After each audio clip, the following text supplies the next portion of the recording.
Te escuchábamos también en una entrevista en donde decías que desconfiabas del periodismo militante, ¿no? Que era simplemente hacer propaganda. Digo, por eso también un poco interrumpiste tu momento de periodismo a la hora de pasar a ocupar un cargo, digamos, dentro de la política. Es que las dos cosas, para mí, no tiene sentido que convivan. Porque vos tenés que trazar una línea de ecuanimidad para que, digamos, a todos les puedas marcar lo que no se está haciendo bien. Si haces periodismo y si estás en periodismo. Y si te involucras en política, deja el periodismo de lado, sincerate. Yo hice eso.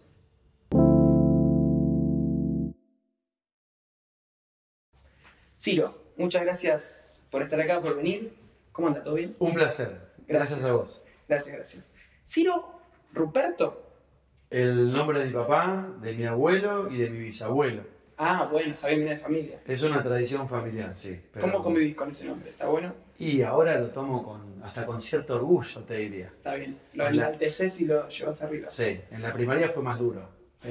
Fue más... desquivaba un poco. Claro, escuchamos en el debate, ¿no? Que decías esto, ¿no? Como momentos difíciles a partir del nombre Ruperto. Y lo que pasa es que la escuela primaria y la secundaria eran territorio fértil para el bullying. En ese momento ni sabíamos que se llamaba bullying. Claro. Pero existía y era casi norma, ¿no? Entonces si te encontraban algo, te daban con eso. Está bien. Y fue jodido. Sí, un poco sí, pero también son golpes que te hacen más fuerte. A la larga te terminás, ahora yo lo digo abiertamente, está en todos lados, está escrito en todas partes. Claro, está perfecto. Viviste una campaña muy particular, te metiste por primera vez en una campaña política y fue en el medio de la pandemia, en el medio del encierro, de tener complicaciones con la comunicación. ¿Cómo te llevaste con ese contexto?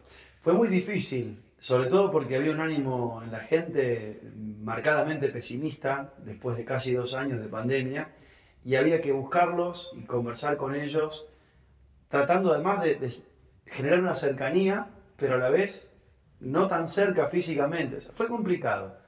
Le pasó a todo el mundo, ¿no?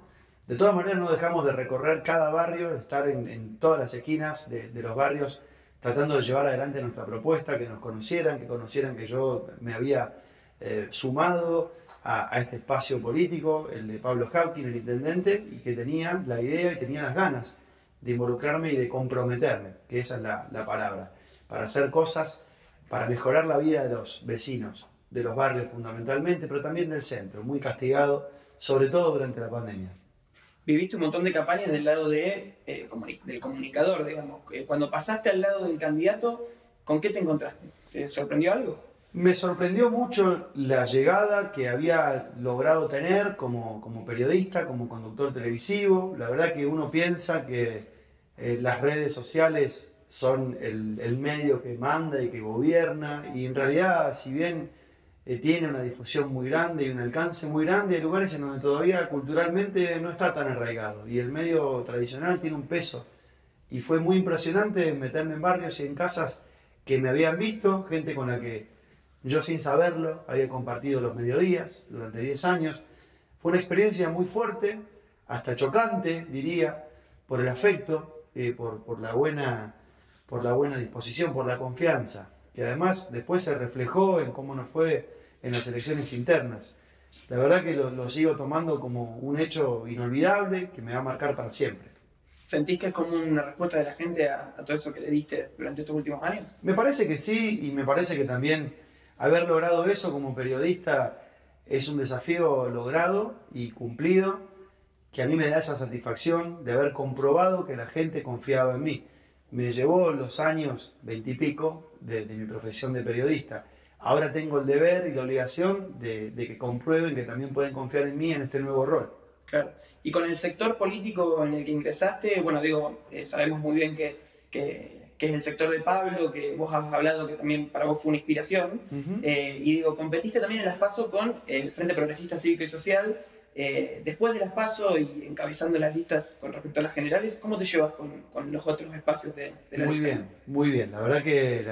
porque además no fue una campaña muy tensa, ni fue una campaña con agresiones, porque el espacio también propone eso. La ciudad es como una especie de isla que trata de quedar fuera de la grieta de Juntos por el Cambio y del Frente de Todos. Entonces siempre se dio la discusión en un marco de respeto y se dirimió en las internas quién tenía que liderar. Y a nosotros la gente nos respaldó masivamente y a partir del día siguiente ya nos reunimos todos los candidatos que habíamos competido dentro del frente para ponernos a trabajar codo a codo y es lo que estamos haciendo. ¿Crees que hay menos grieta en Rosario? En Rosario no se le da mucho espacio a la grieta, no al menos en los ejecutivos, sí pasa y ha pasado, dependiendo siempre de los climas de época, en las elecciones a concejales, con las famosas olas amarillas, ¿no?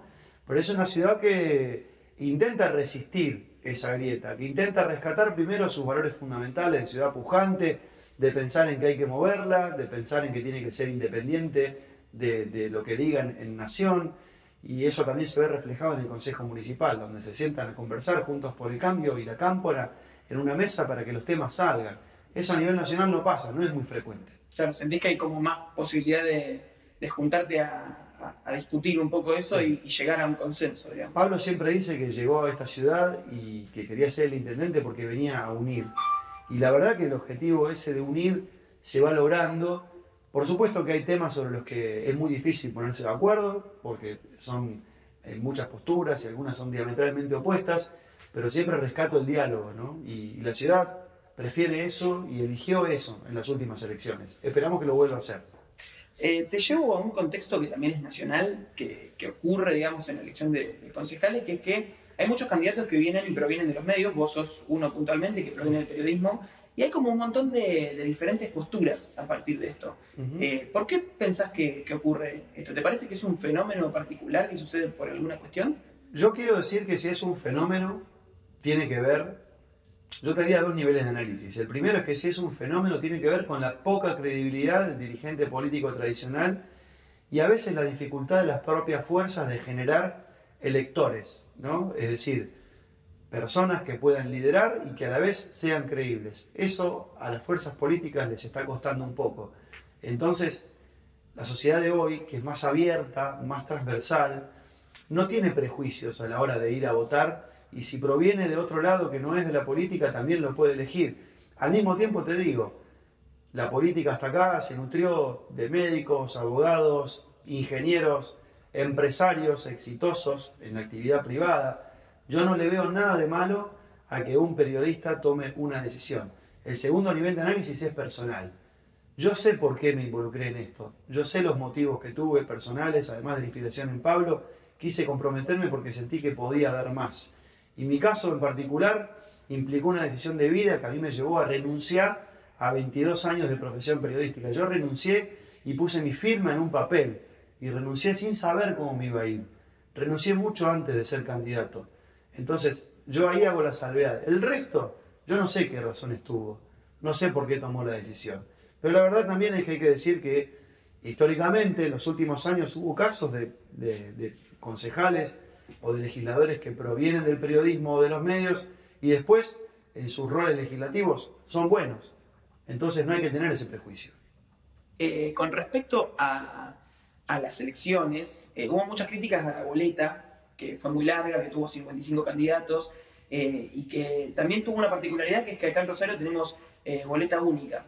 ¿Qué opinas de que la boleta sea larga? ¿Te parece que la boleta única contribuye, digamos, a que haya tanta participación de diferentes candidatos? Para mí no contribuye, para mí habría el mismo número de candidatos si tuviéramos boleta sábana. Es una cuestión del sistema de votación y a mí me parece mucho más transparente la boleta única. Es más, yo considero que la boleta única debiera usarse en todas las elecciones provinciales, para cargos nacionales, para cargos del Ejecutivo Nacional, debiera haber boleta única, poniendo todos los candidatos a presidente, todos los candidatos a diputados. Imagínate, si nos quejamos de la cantidad de listas que se presentan a concejales, a diputados nacionales, estaríamos hablando de una super mega boleta, porque hay más expresiones, sobre todo en internas.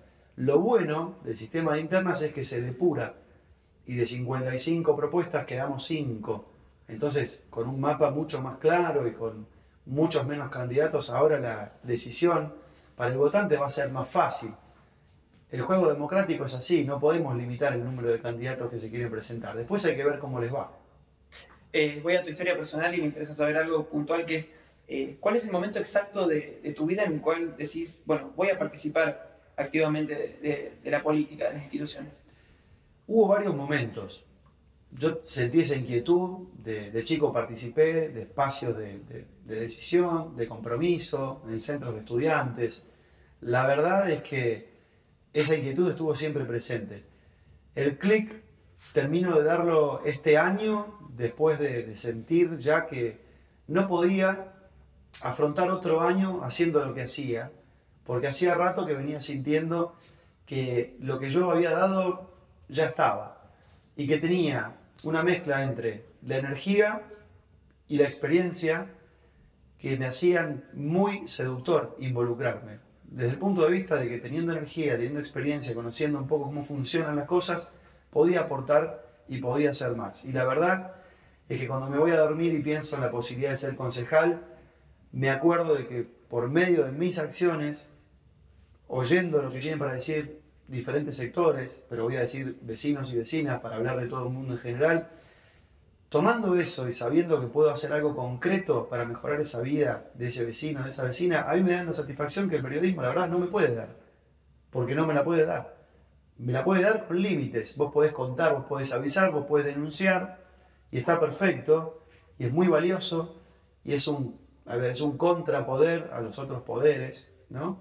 Y está bárbaro, pero es limitado, porque no estás gobernando o no estás legislando para mejorar la vida de tu ciudad. Y a partir de este momento y de este rol, sí lo podés hacer. Hay un suceso puntual también que vos identificás mucho, que es el momento donde vos ves a Pablo con el megáfono, ¿no? ¿Qué significa para vos esa imagen?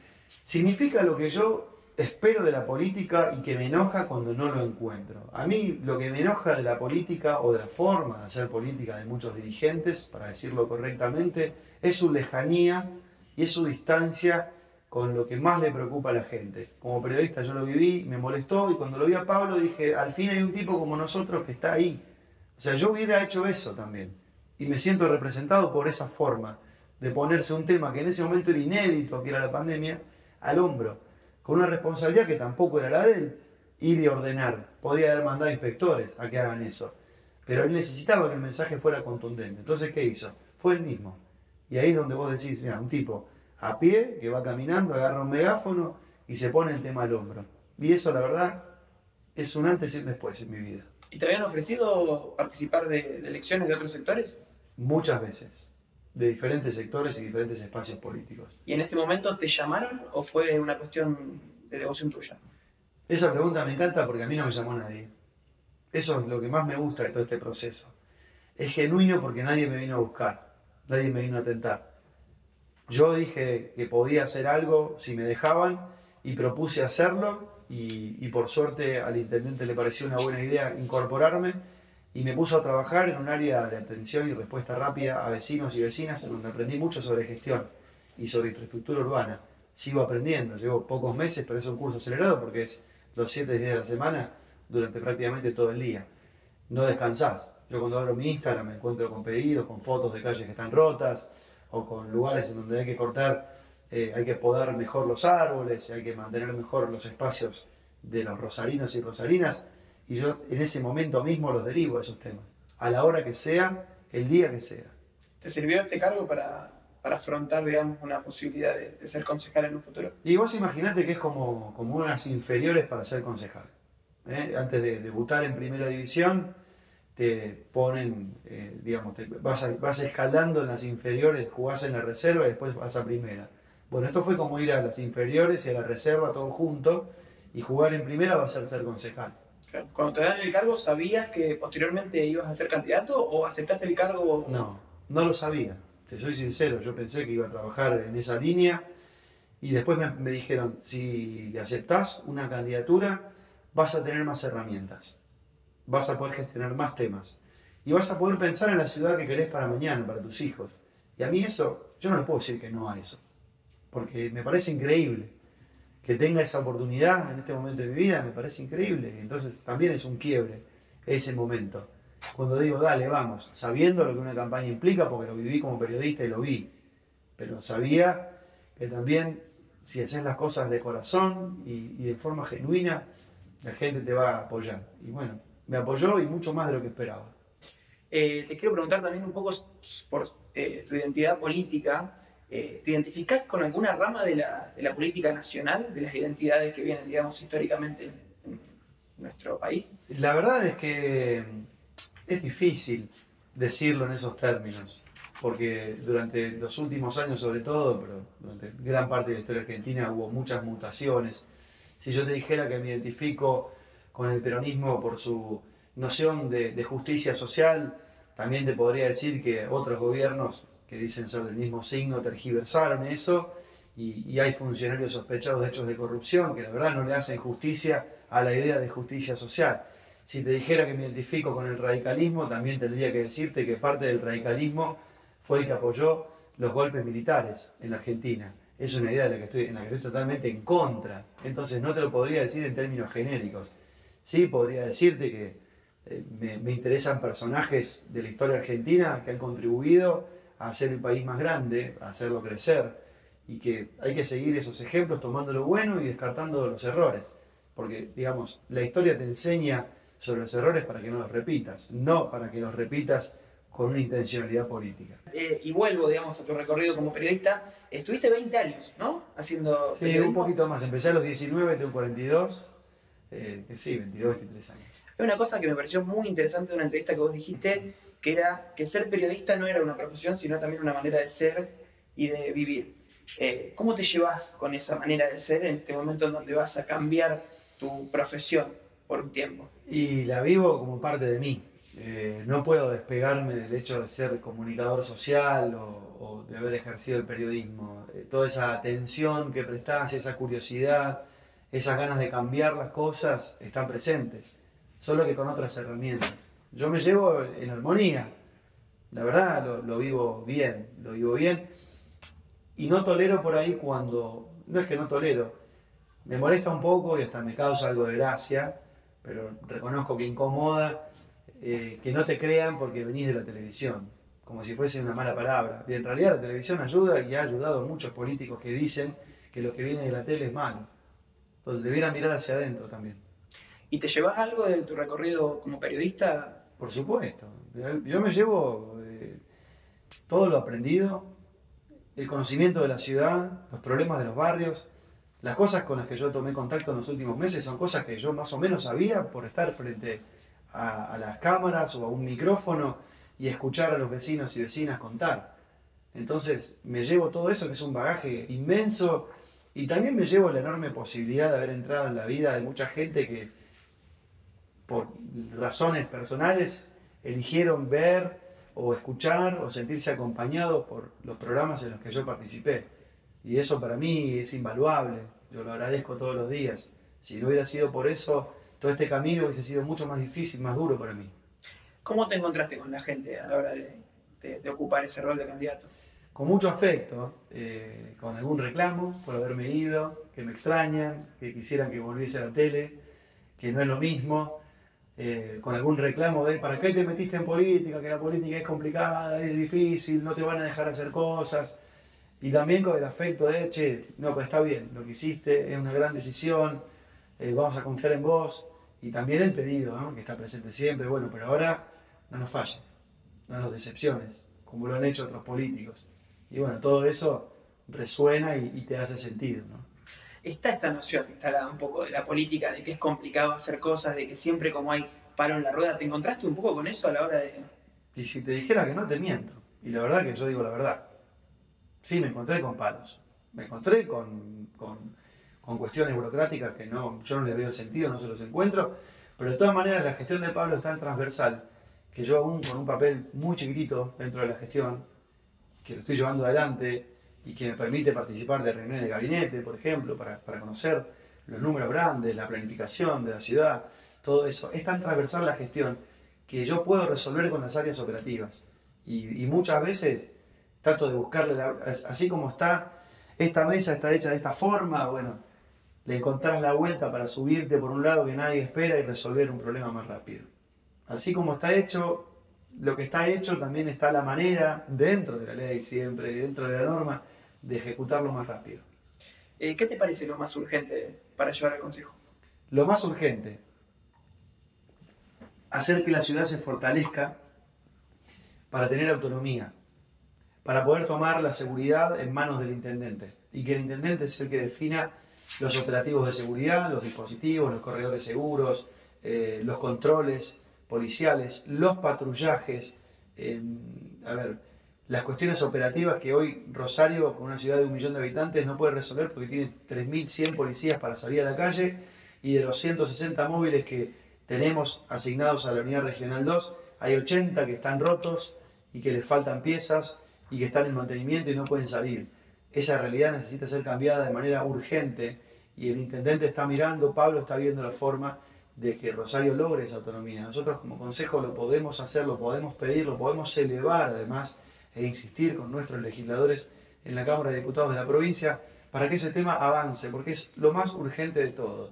Los concejales además somos los primeros en tomar contacto con la problemática de la inseguridad, porque es a nosotros a los que nos golpean la puerta. Digo, ¿no? En el hipotético caso más adelante que a mí me toque estar en una banca, que hay una gran posibilidad de que eso ocurra, vamos a ser nosotros los que vamos a estar en contacto con los vecinos y vamos a poner la oreja.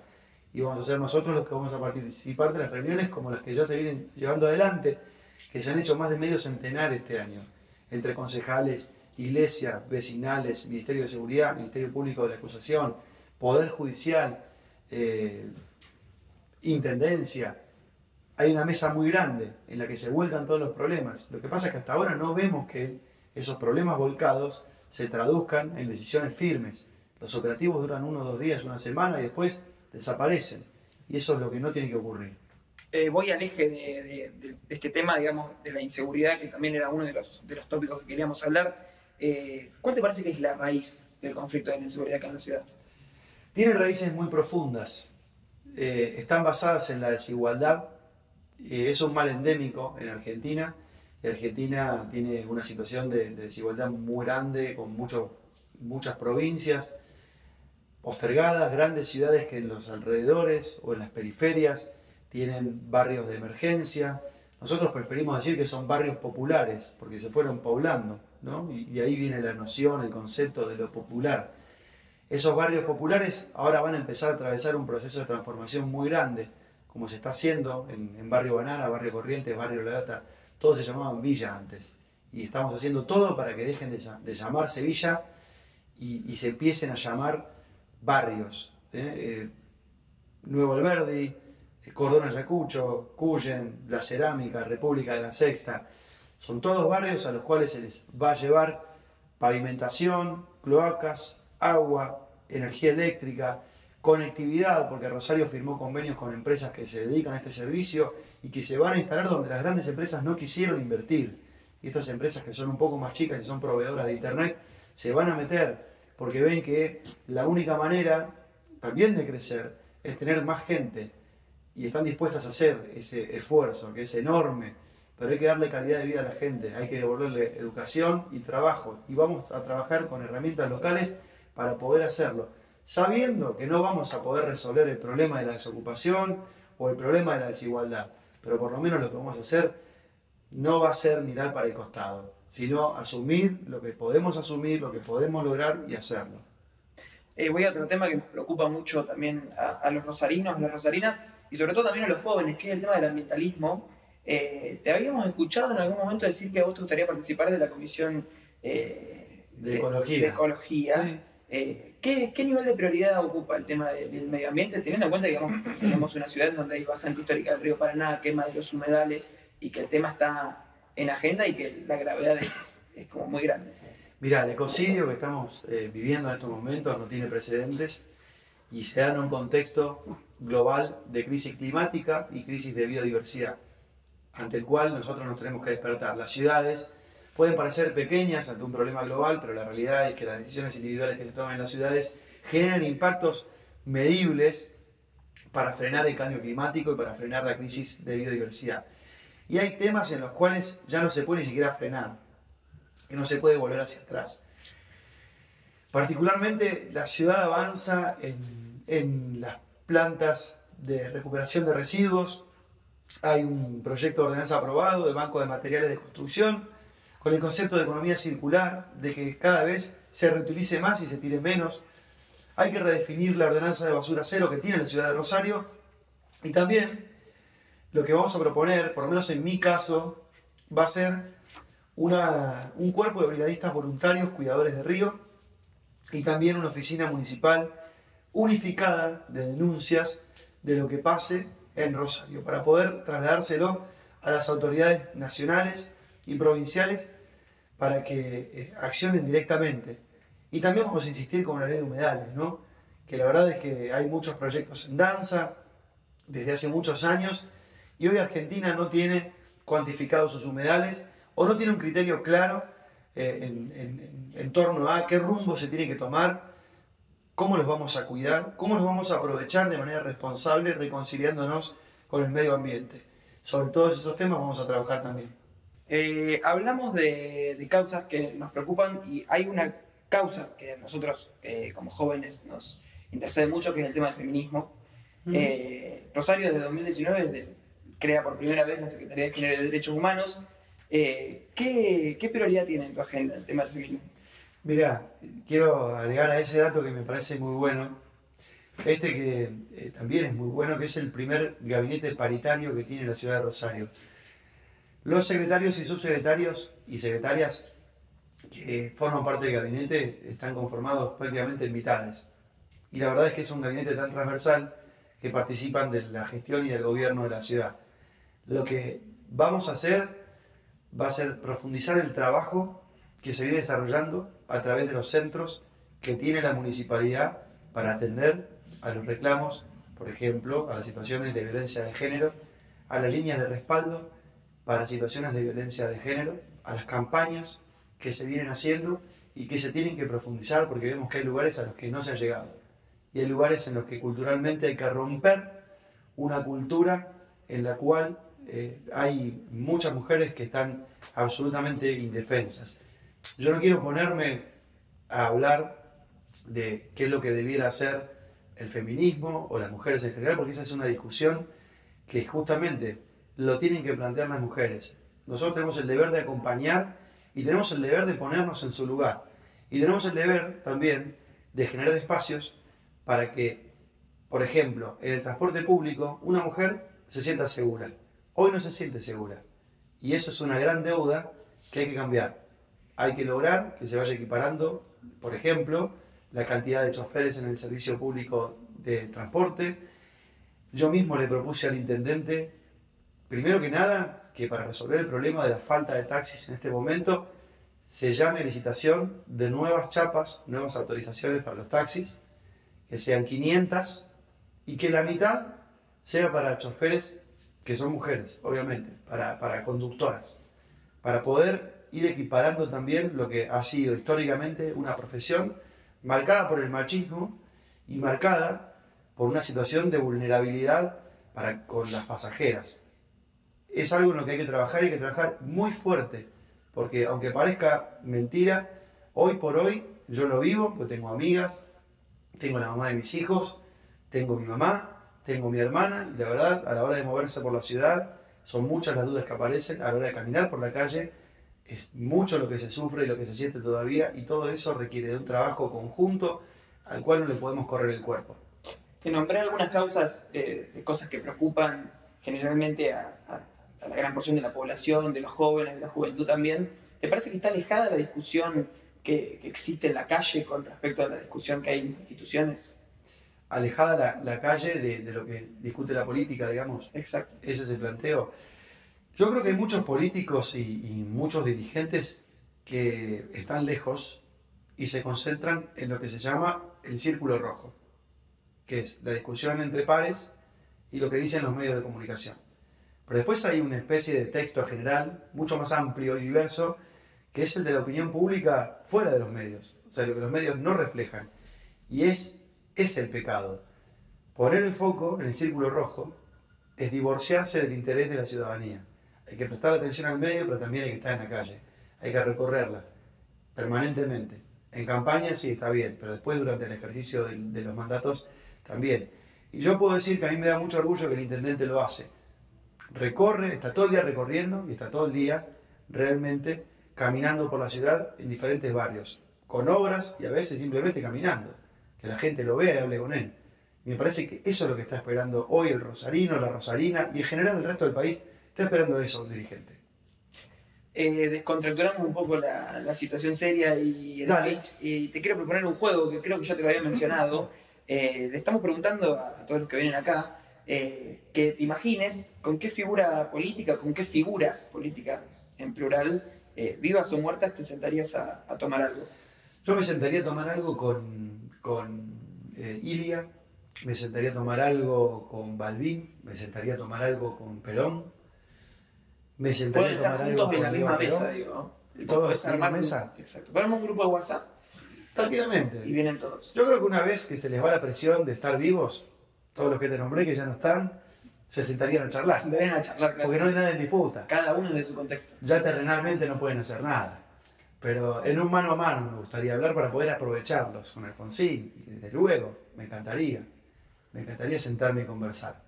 Me parece que serían aprendizajes únicos, ¿no? Y todos los que tuvieron la oportunidad de conversar algunas palabras con todos estos líderes que yo te menciono, siempre marcan que es un antes y un después, cada charla, por la visión, sobre todo, por la perspectiva, por el pensar en grande, ¿no? Por el imaginar la Argentina de los años por venir, y estamos hablando de términos de 20, 30 años, 50 años. Realmente me seduce mucho esa idea.